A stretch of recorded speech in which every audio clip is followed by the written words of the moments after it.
मेरा ये channel subscribe करें और मेरे हर अपडेट आपको मिले, इसके लिए बेल आइकन जरूर दबाइएगा।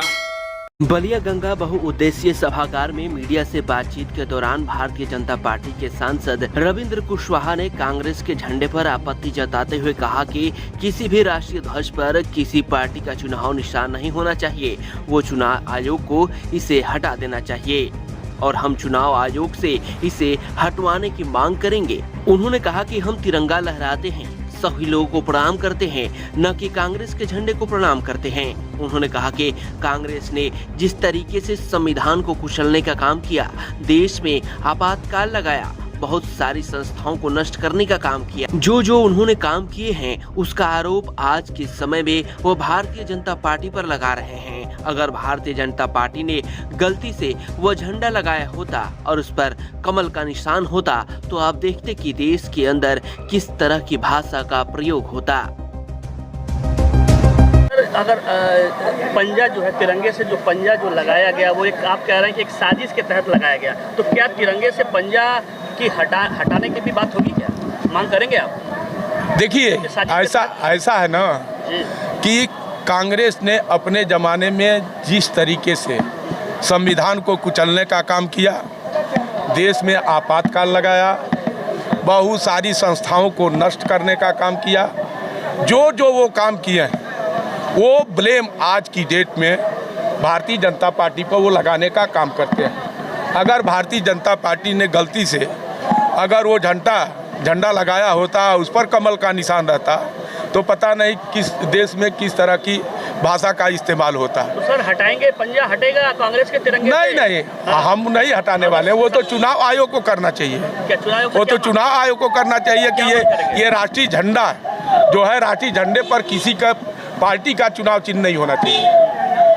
मेरा तो हटाने का मांग करेंगे। हम बिल्कुल मांग करेंगे कि हटा देना चाहिए। हम तिरंगा लहराते हैं, सभी लोग उसको प्रणाम करते हैं, तिरंगे को सैल्यूट करते हैं, न कि हम कांग्रेस के झंडे को सैल्यूट करते हैं।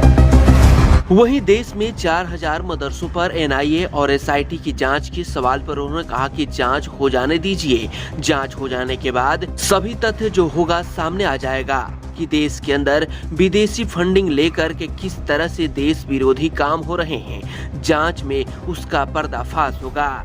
मदरसों पर निशाना साधते हुए उन्होंने कहा कि हम सभी जानते हैं कि कई सालों से किस प्रकार से विदेशी फंडिंग हो रही है और जो ये इस्लामिक देश है वहां से फंडिंग होती है और इस देश की डेमोग्राफी बदलने की कोशिश की जा रही है। इस प्रकार की साजिश का भंडाफोड़ होना चाहिए। देश में 4000 मदरसों पर एनआईए और एसआईटी की जांच करने का सरकार ने फैसला कराया है और ये कहा जा रहा है कि ये विदेशी फंडिंग्स के जरिए ये 4000 जो मदरसे हैं वो देश भर में चल रहे हैं। कैसे देख रहे हैं, कौन फंडिंग कर रहा है इन मदरसों को, कौन चला रहा है? ठीक तो है, जांच के पीछे क्या साजिश है सर? ठीक है, जांच हो जाने दीजिए ना। जांच होने के बाद से सही तथ्य सामने आ जाएगा कि विदेशी फंडिंग लेकर के किस तरह से देश विरोधी काम हो रहे हैं देश के अंदर, तो उसका पर्दाफाश हो जाएगा, जो सही होगा सामने आ जाएगा। कौन देश है सर? ये सब फंडिंग कहाँ से हो रही है सर? ये फंडिंग तो आप भी जानते हैं, बहुत पहले से ये फंडिंग चल रही है और विदेशों में जो इस्लामिक देश है वहाँ से फंडिंग होती है और इस देश की डेमोग्राफी बदलने की जो कोशिश हो रही है, खैर वो बदलने वाली नहीं है, लेकिन इस तरह के साजिश का भंडाफोड़ होना ही चाहिए। जी, चुनाव 2024 से पहले अखिलेश यादव का लगातार जो देखा जा रहा है वो धार्मिक जो उनकी यात्राएं जो है वो धार्मिक यात्राएं होने जा रही है, कर रहे हैं, धार्मिक यात्रा कर रहे हैं 2024 से पहले। इस धार्मिक यात्रा अखिलेश यादव कैसे देख रहे हैं आप? केदारनाथ भी अभी चुनाव आता है जी, तो सभी लोग धार्मिक हो जाते हैं और चुनाव जब बीत जाता है तो 5 साल न कोई केदारनाथ जाता है, न बद्रीनाथ जाता है, न कहीं आज तक रामलला का दर्शन तो करने गए नहीं।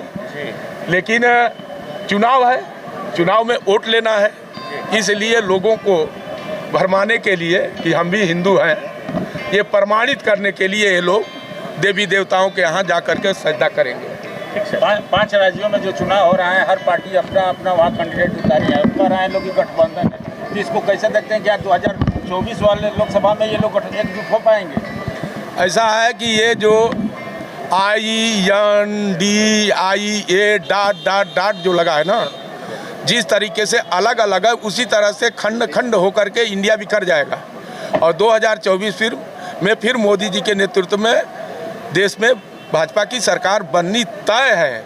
और उत्तर प्रदेश का उदाहरण आप ले लीजिए, 2019 के लोकसभा चुनाव में सपा बसपा का बहुत मजबूत गठबंधन बना था और गठबंधन जमीन पर भी उतरा, लड़ाई हुई, बावजूद इसके भारतीय जनता पार्टी 64 सीट जीतने में कामयाब रही और उस गठबंधन को ध्वस्त करके फिर मोदी जी प्रधानमंत्री बने। तो सर, देश हित में क्या लगता है कि आपको मायावती को मोदी के साथ या बीजेपी के साथ आना चाहिए देश हित में? ये मायावती जी का अपना निर्णय है, मायावती जो निर्णय लेगी, अब उनके अंदरूनी मामले में हम लोग कोई टिप्पणी नहीं करेंगे। यूपी 60 न्यूज के लिए बलिया से अमित कुमार की रिपोर्ट।